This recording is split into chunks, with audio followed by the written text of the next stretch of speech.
Deliberación somos un colectivo, nos preocupamos de los debates, de los acuerdos y de la acción con miras a incidir en la política. Hemos hecho un seguimiento del proceso de la Convención Constitucional desde el comienzo, desde las candidaturas, desde las postulaciones, enfocados principalmente en candidatos y candidatas del mundo independiente. Vamos a partir de la base de un problema enfocado acotadamente en este corto tiempo a la temática de la participación ciudadana. A eso nos vamos a referir en esta exposición.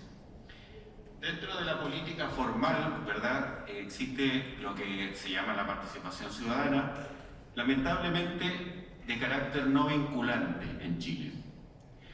Dentro de la política informal están las calles, los espacios públicos para las manifestaciones, pero que al mismo tiempo siempre son controladas con la idea del orden público, ¿verdad? Son reprimidas y que no llegan generalmente a ningún buen puerto. Y esto se ha sostenido durante muchos años en el país. Por un lado, en lo formal participamos pero no incidimos. Y por otro lado, en lo informal, cuando salimos a reclamar, nos reprimen.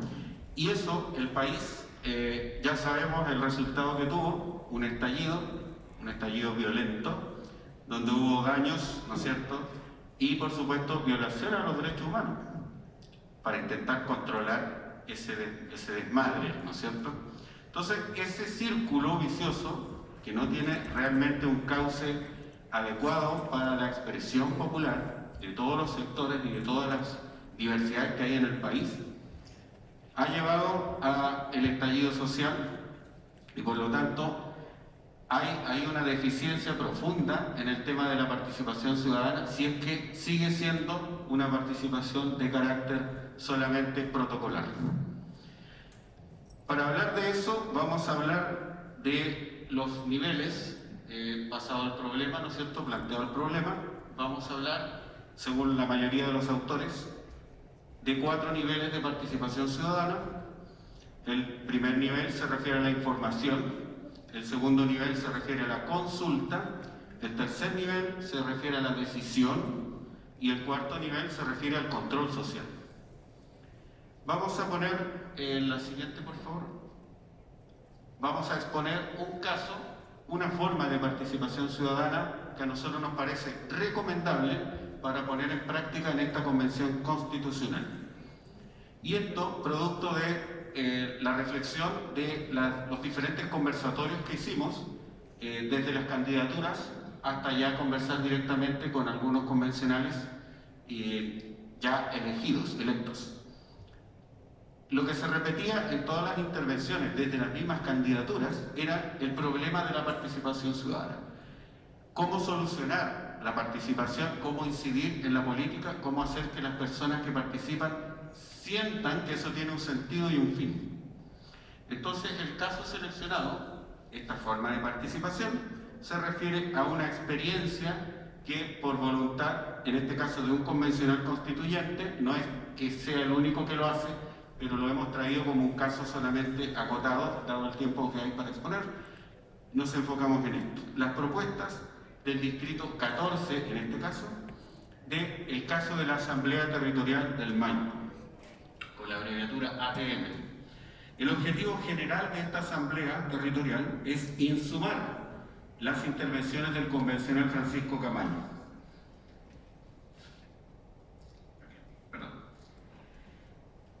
De manera tal que ese convencional pueda ser un vocero, un representante del sentir y del pensar del territorio, de la gente que lo eligió para ser convencional constituyente. Que eso en la práctica teóricamente funciona, pero en la realidad es complicado de hacer. O sea, ¿cómo se podría articular en este caso en el distrito 14 una sola voz, dado que son, por ejemplo, 14 comunas las que integran este distrito? Entonces se decidió organizarlo mediante asambleas locales, por comuna, en reuniones semanales. Esto presenta ventajas, que son: se genera un canal para discutir los puntos necesarios organizadamente en torno a ejes temáticos. En este caso hay 7 ejes temáticos y en base a esos ejes se van discutiendo los temas uno a uno en todas las asambleas locales para ser llevadas a la asamblea territorial de todo el distrito. La otra ventaja es que resulta ser un ejercicio democrático de acuerdos grupales con dinámicas propias, porque todas las asambleas tienen dinámicas propias, tienen dificultades, tienen discusiones que son muchas veces aledañas a los temas y a los objetivos de la asamblea misma, que tienen que ver con la forma que se trata uno con el otro, que tienen que ver con el respeto, que tienen que ver con el orden de la palabra, con el tiempo de la palabra, con que hablen todos y no siempre los mismos, que son situaciones que se dan en todos los grupos humanos, y las asambleas territoriales no son la excepción. La problemática de los independientes versus los que son militantes de partidos, etc. Todo eso está presente en las asambleas.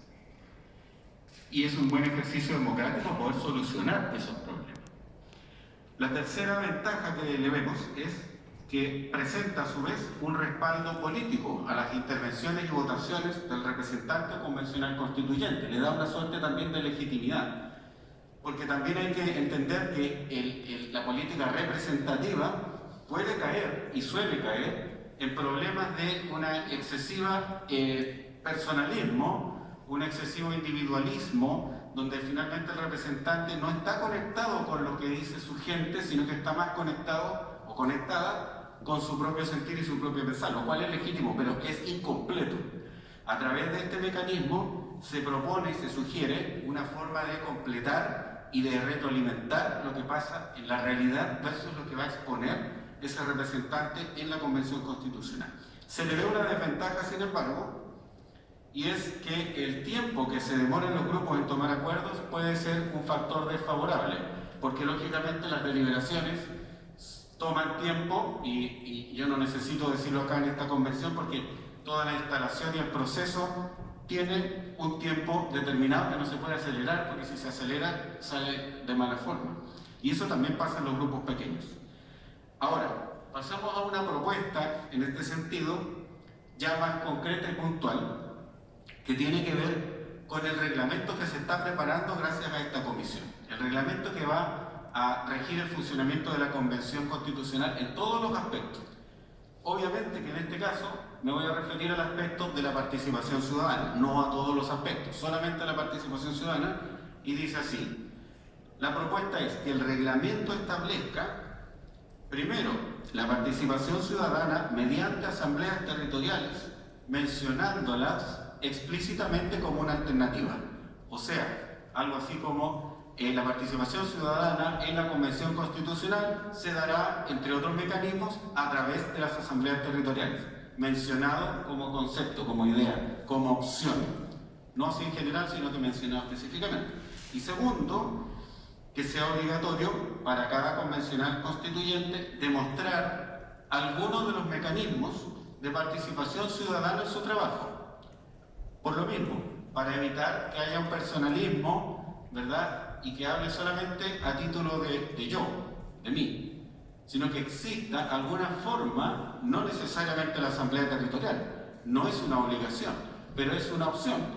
Puede haber también otras formas, como encuestas, grupos focales, por ejemplo, pero algún mecanismo que cada convencional pueda exhibir de que está incorporando a la ciudadanía en las deliberaciones y por lo tanto la ciudadanía está incidiendo en lo que va a ser la futura Constitución. Ahora, esto nos trae a la par un desafío a la par de esto, y que lo planteo como una idea para reflexionar. Sale a raíz de la participación ciudadana vinculante, sale la pregunta si en realidad lo vinculante de la participación ciudadana debiese ser obligatorio por su calidad de representante del convencional o debiese ser voluntario en su calidad de representante. Es decir, el convencional que siente la necesidad de ser vinculante en la participación de su territorio y la hace práctica en los hechos como una cuestión de voluntad política, o el convencional tiene que adquirir el carácter de vinculante, que es lo que exige la ciudadanía en las calles, y es lo que demanda desde el más profundo sentir, no es una obsesión vacía, es una cuestión de fondo. ¿Estoy en el tiempo? Entonces eso lo planteamos como una idea de reflexión para ustedes. Muchas gracias.